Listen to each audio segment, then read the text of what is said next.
영화로 보는 서양 문명 12강 2차 수업을 진행하겠습니다. 우리가 저번 차시에 다가마 이야기를 했었죠. 다가마가 성공을 거두기 전에도 인도에 눈독을 들인 사람이 또 있었으니 그가 바로 크리스토퍼 콜럼버스 1451년부터 1506년 살았던 사람입니다. 그는 남쪽으로 가지 않고 서쪽으로 가서 결국 신대륙을 발견했습니다. 지금 미국이겠죠? 그 신대륙을 발견했습니다. 예전에 바이킹이 상륙했던 적은 있었지만 그것은 유럽인에게는 새로운 땅이었습니다. 콜럼버스는 이곳을 스페인의 영토라고 주장했고 그의 주장은 1493년 교황 알렉산드르 6세가 대서양의 수직선을 그어 아메리카를 스페인에, 아프리카를 포르투갈에 넘겨주면서 인정을 받았습니다. 1년 뒤 포르투갈의 한 선장은 그 선이 브라질을 관통한다는 사실을 우연히 발견했고 덕분에 포르투갈은 새로운 조약을 맺었고 새로운 영토를 추가할 수 있었습니다. 스페인과 포르투갈 관련해서 우리 대표적인 영화가 미션이라는 게 있었습니다. 미션이 얼마나 우리가 남미를 정복하면서 원주민들에게 죽음을 가져다 주었는지 그것을 보여주는 영화 중에 하나입니다. 기회가 된다면 미션을 보았으면 좋겠는데 면대면 수업이 아니라 이렇게 함께 보지 못해서 죄송합니다. 콜럼버스 영화도 있기 때문에 여러분들 한 번쯤 콜럼버스 영화를 봤으면 좋겠습니다. 그래서 미션이나 콜럼버스 영화가 지금 르네상스 시대의 식민주의의 모습을 보여주고 있습니다. 새로운 주인들이 멋대로 소유권을 행사한 아메리카와 아프리카에는 엄연히 선주민, 원주민이 살고 있었다는 사실은 아무도 개의치 않았습니다.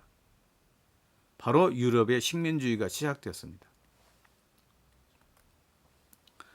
자, 이제 종교개혁, 르네상스 시대의 대표적인 특징 중에 하나라고 보시면 되겠죠.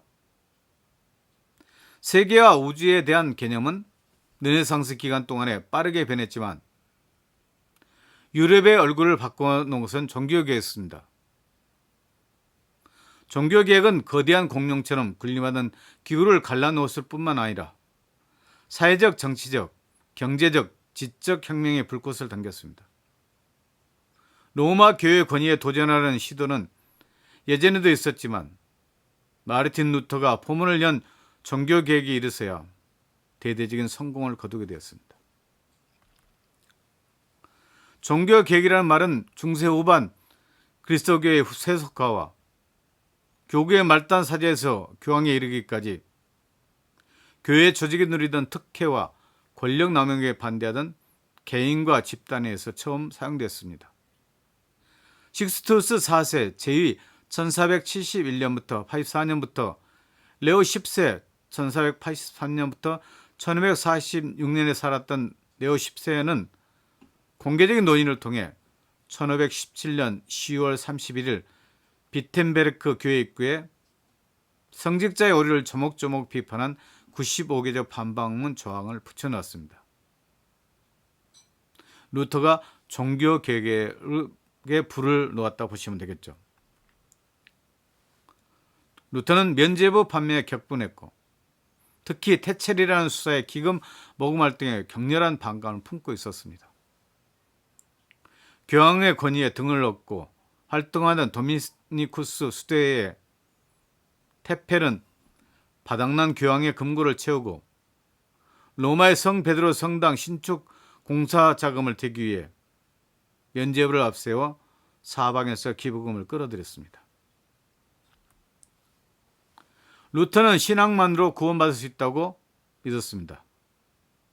교회에서는 사제의 개입 또한 필요하다고 못 박았지만 루터는 자신이 교회가 받아들여야 할 참다운 신앙의 길을 표현했습니다.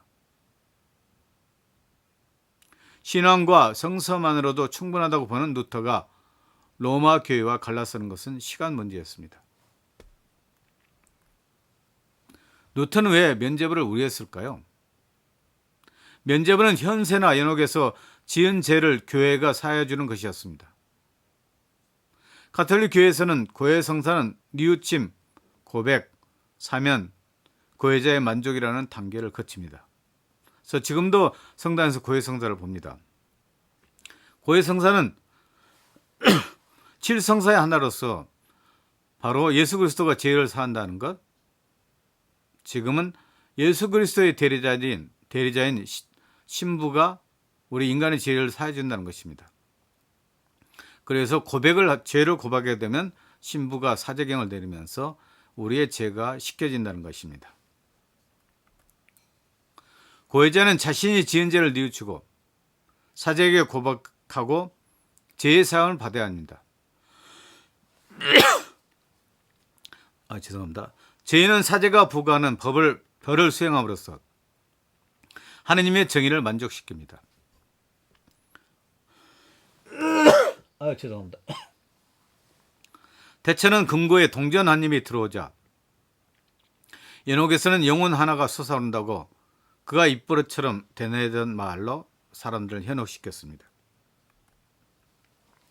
루터는 탐욕의 손에 극악무도한 도구를 쥐어준 꼴이라며 통탄에 맞지 않았습니다. 그러므로 교회가 용서하면 사람은 모든 벌을 면할 수 있고 구원받을 수 있다고 말하면서 면죄부를 드리는 설교자들은 오류를 범하고 있다고 했던 것이 루터가 제시한 95개조 가운데 하나였습니다. 결국 면죄부 판매에 대해서 반기를 들었던 사람이 루터라고 보시면 되겠죠.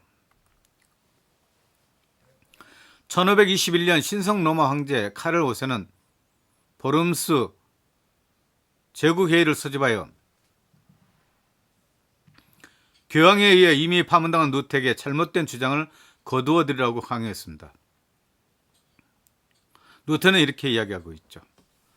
저는 거두어드릴 수 없고 또 거두어드리지도 않을 것입니다.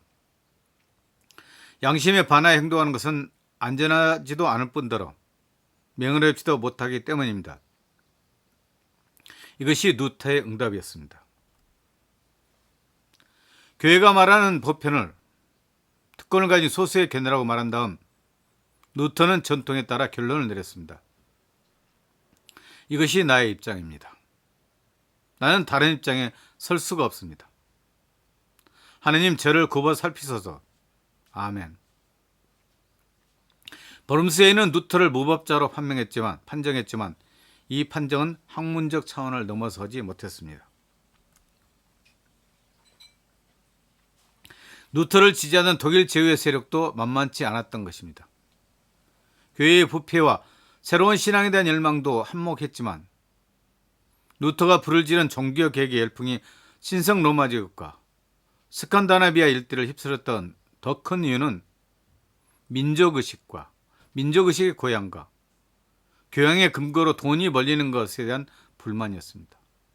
그래서 여기 보면 95개조 반박문이 이렇게 큰 영향을 미칠 수 있었던 것, 또 많은 사람이 찬성할 수 있었던 것은 민족의식이 이때 고취되었다는 겁니다. 그리고 교황의 근거로 돈이 벌리는 것을 좋게 생각하지 않았다는 겁니다. 자, 루터파의 원리에 대해서 한번 생각해 볼까요? 첫째, 품행과 믿음의 유일한 최종 권위는 성서에서 나온다. 구원의 유일한 조건은 신의 사랑에 대한 신앙과 믿음이다.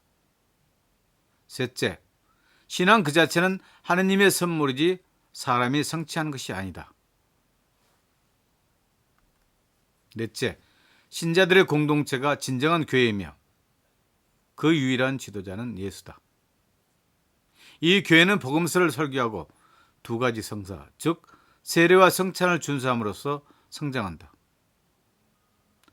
요컨대 루터 신앙은 개인성에 무게를 두고 있습니다. 구원과 신에 대한 깨달음은 교회나 사제의 개입을 필요로 하지 않는 직접적 과정입니다.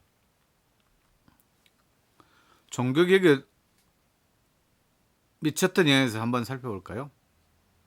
종교개혁이 민중의 생활에 미친 영향을 요약해보자면 첫째, 민족의식을 고취시켰습니다. 그 시대에 가장 강력한 힘을 발휘한 것은 이 민족의식이었습니다. 둘째, 교육에 현저한 영향을 미쳐 결국 교회의 장악 아래 놓여있던 많은 교육기관들이 통집에 나왔습니다. 종교개혁은 종교적 독립을 부추겼습니다. 성서가 신앙의 유일한 근원이라면 얼마든지 다양한 해석이 나올 수 있습니다. 그 결과 종교개혁은 인간이 상상할 수 있는 온갖 종파를 만들어냈습니다. 마지막으로 종교개혁은 자본주의 성장에 영향을 미쳤습니다. 시편 한 편을 읽어볼까요? 복되어라, 악을 꾸미는 자리에 가지 아니하고 죄인들의 길을 거닐지 아니하고 조사하는 자들과 어울리지 아니하고 주님께서 주신 법을 낙으로 삼아 밤낮으로 그 법을 되새기는 사람. 그에게 안 될 일이 무엇이랴? 냇가에 심어진 나무 같아서 그 잎사귀 시들지 아니하고 제철 따라 열매 맺으리. 이 시편의 대목은 선한 사람이 성공하리라는 사실을 우리에게 분명히 말합니다.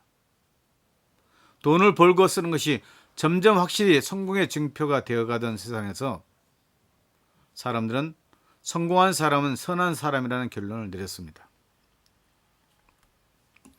더구나 새로운 정파에서 이구동성을 예찬한 근검 전략과 자기 절제와 전력 투구의 정신은 근면한 노동과 검소한 지출을 장려하는 생활 방식의 다름 아니었습니다. 그래서 신교의 노동 윤리는 자본주의 체제가 요구하는 이상적 인간형을 만들어냈습니다. 그래서 근검 전략, 자기 절제, 전력 투구의 정신은 근면한 노동과 검소한 지출을 장려하는 생활 방식이었다는 거 생각하시면 됩니다. 자, 그렇다면 왕권과 교권에서 한번 이야기를 해볼까요? 영국의 로마 교회와 갈라진 것은 종교 개혁을 배경으로 한 신학적, 정치적 갈등과는 전혀 무관합니다. 헨리 8세는 튜더 왕조의 혈통을 잇기에 아들을 후계자로 삼으려 했으나 첫 번째 부인인 아라곤의 캐서린은 아들을 낳지 못했습니다. 이혼을 승인해달라는 자신의 요청을 로마 교황청이 받아들이지 않자 헨리 8세는 신하들의 권유에 따라 로마 교회와의 결별을 선언했습니다. 그리고 캔터버리 대주교로부터 이혼을 승낙받았습니다. 이것이 바로 성공이라는 것이죠. 로마 카톨릭 교회와는 다르게 영국에서는 이 수장령을 통해서 성공으로 종교를 바꾸게 되는 겁니다. 의회는 1533년 왕이 내놓은 개혁안을 통과시켰고 헨리 8세는 엠블린과 결혼할 수 있었습니다. 이제 잉글랜드 교회 수장이 된 헨리 8세는 국내에 있는 로마 카톨릭 교회의 모든 수도원, 수녀원, 교회를 몰수했습니다. 나중에 그는 아들을 못 낳고 간통을 저질렀다는 이유로 엠블린을 처형했습니다. 얄궂게도 불린이 낳은 딸은 뒷날 엘리자베스 여왕이 되어 만인의 추앙을 받았습니다. 저희들이 아마 이렇게 엘리자베스 여왕의 영화도 한번 보면 좋은데 보지 못해서 죄송합니다. 바로 이렇게 영국의 교회는 로마의 카톨릭 교회에서 분리돼서 성공회로 발전됐습니다. 그래서 그 성공회 신부들은 결혼할 수 있게 됩니다. 지금 한국에도 성공회 신부가 들어와 있습니다. 그래서 결혼할 수 있는 것이 성공회 신부의 특징이라고 보시면 되겠죠.